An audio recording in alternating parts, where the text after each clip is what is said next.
हाय नमस्कार. मी पुणेश्वर निखाडे. या व्हिडिओमध्ये आपण ऍसिड आणि बेस या दोन गोष्टींबद्दल शिकणार आहोत. दोनच गोष्टी नाही तर चार गोष्टींबद्दल शिकणार आहोत. एक्झॅक्टली ऍसिड काय असतात, बेस काय असतात. मागच्या व्हिडिओमध्ये आपण पाहिला होता की असे काही सबस्टन्स जे एच पॉझिटिव्ह आयन्स वॉटरमध्ये रिलीज करतील अशा सबस्टन्सला आपण काय म्हणतो, ऍसिड म्हणतो. आणि असे सबस्टन्स जे काय करतील, ओ एच निगेटिव्ह आयन, हा ओ एच निगेटिव्ह आयन आहे, हे वॉटरमध्ये रिलीज करतील, तर आपण त्यांना काय म्हणतो, बेस म्हणतो. आता पहा, लक्ष द्या.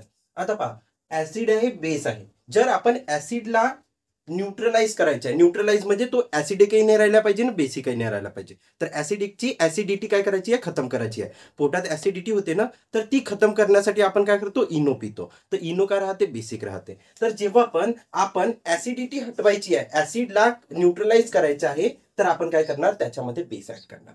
तर ऍसिडची ऍसिडिटी कोण हटवू शकते, बेस हटवू शकते. तसाच बेसची बेसिसिटी कोण हटवू शकणार, ऍसिड हटवू शकणार. तर बेसमध्ये जेव्हा ऍसिड मिक्स करतो तर तो काय फॉर्म करते, साल्ट. हा जो साल्ट असते हा ऍसिडिकही नसते आणि बेसिकही नसते. म्हणजे याच्याजवळ एच पॉझिटिव्ह आयन्स पण नसतात आणि ओ एच निगेटिव्ह आयन्स पण नसतात.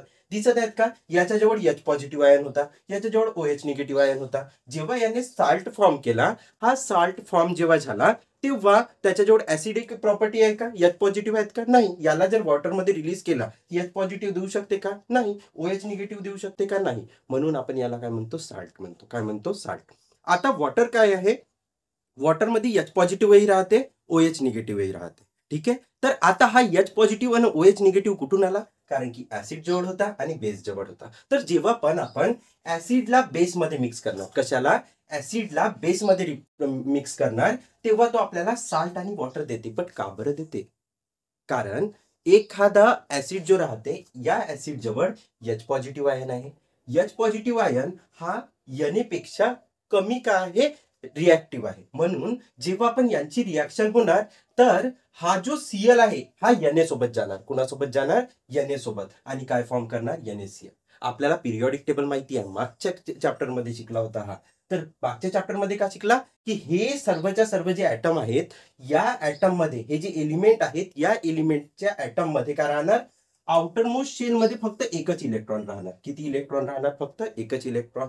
म्हणजे हे सर्वच्या सर्व एलिमेंट या हायड्रोजनला रिप्लेस करू शकतात.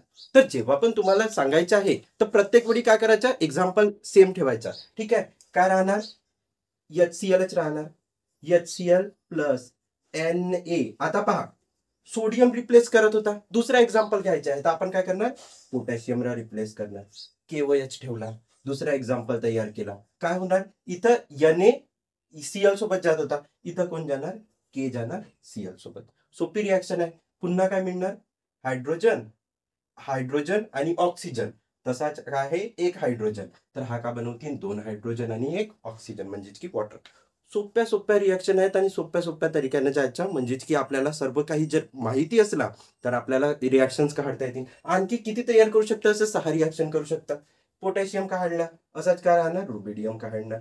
रुबिडियम का राहणार, इथं HCl का राहणार, HCl प्लस पहिले कोण होता, सोडियम, मग कोणाला, पोटॅशियम, आता कोण येणार, रुबिडियम. तर लिहू शकता RbOH आणि इथं फॉर्म का होणार, RbCl प्लस H2. अशा प्रकारे जर तुम्हाला आठवण ठेवायचं आहे पहिला टेबल, तर तुम्ही का लिहा, हेमंत, याला लिहायचं हेमंत, याला लिहा हे लीना. ठीक आहे. याला आठवण ठेवायचं ली, याला आठवण ठेवायचं ना, याला आठवण ठेवायचं की, याला आठवण ठेवायचं रबडी, याला आठवण ठेवायचं सस्ती, सस्ती सस्ती आहे ती, सस्ती. आणि याला आठवण ठेवायचं फ्री. ठीक आहे. इतकं आठवण राहणार. तर तुम्ही काय करू शकता, किती काही एक्झाम्पल काढायला म्हणाल तर तुम्ही 6 एक्झाम्पल तयार करू शकता.